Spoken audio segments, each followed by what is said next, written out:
Perseteruan ini memuncak ketika sebuah video viral menunjukkan Bitner Sianturi memarahi Sumarno. Dalam video tersebut, Bitner mengusir Sumarno dan menuduhnya sebagai penyebab sepinya pembeli di tokonya. Bitner bahkan mengancam akan membawa kasus ini ke pengadilan. Halo guys, welcome back to my channel. Halo anak kos. Jadi guys, hari ini aku mau bahas sebuah kasus yang sedang menjadi sorotan di Magetan, Jawa Timur. Seorang penjual sayur keliling yang digugat oleh pemilik toko kelontong dengan tuntutan ganti rugi sebesar 500 juta rupiah. Sebenarnya kasus ini tuh dari bulan Januari kemarin ya. Cuma aku kayak geli aja dan pengen bahas kasus ini gitu. Karena lucu aja. Kenapa harus ada gugatan ke pengadilan segala gitu. Ya tanpa berlama-lama langsung aja yuk kita bahas.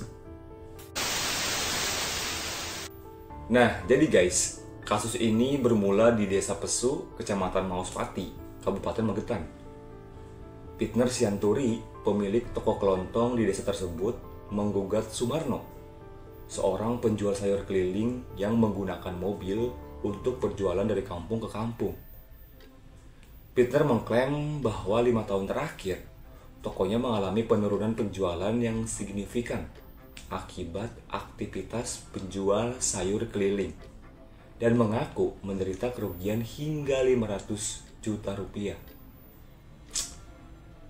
Nah, jadi Bitner Sianturi ini ngerasa terganggu, ngerasa tersaingin karena adanya penjual sayur keliling yang sering lewat di depan toko kelontongnya mungkin lah ya. Nah kemudian, perseteruan ini memuncak ketika sebuah video viral menunjukkan Bitner Sianturi memarahi Sumarno. Dalam video tersebut, Bitner mengusir Sumarno dan menuduhnya sebagai penyebab sepinya pembeli di tokonya. Bitner bahkan mengancam akan membawa kasus ini ke pengadilan. Lucu gak sih? Kayak usaha kita tersaingi orang, terus tiba-tiba si pesaingnya itu kita laporin ke pengadilan gitu.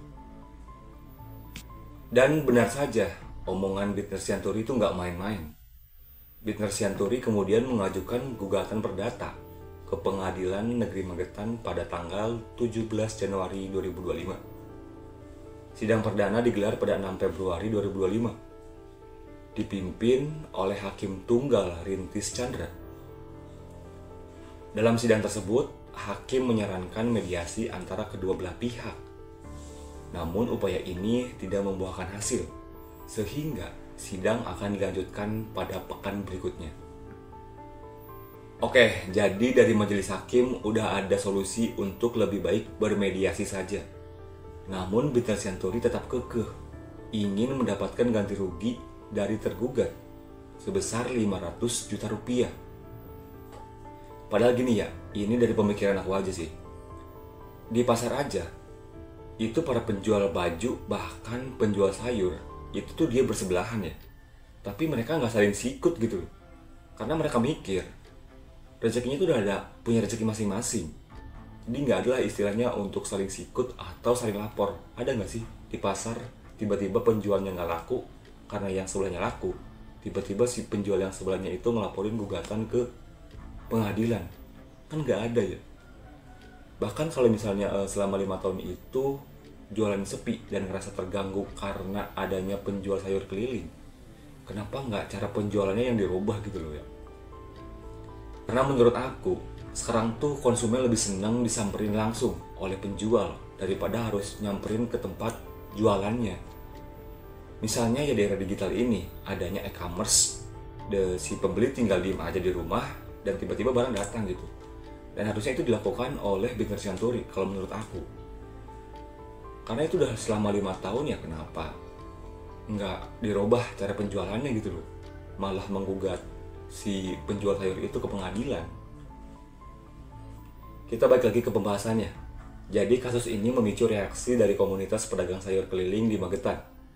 Ratusan pedagang yang tergabung dalam paguyuban pedagang sayur Etek Lawu menggelar aksi unjuk rasa di depan Pengadilan Negeri Magetan. Mereka menuntut agar gugatan terhadap Sumarno dibatalkan dan menegaskan bahwa mereka hanya mencari nafkah untuk keluarga.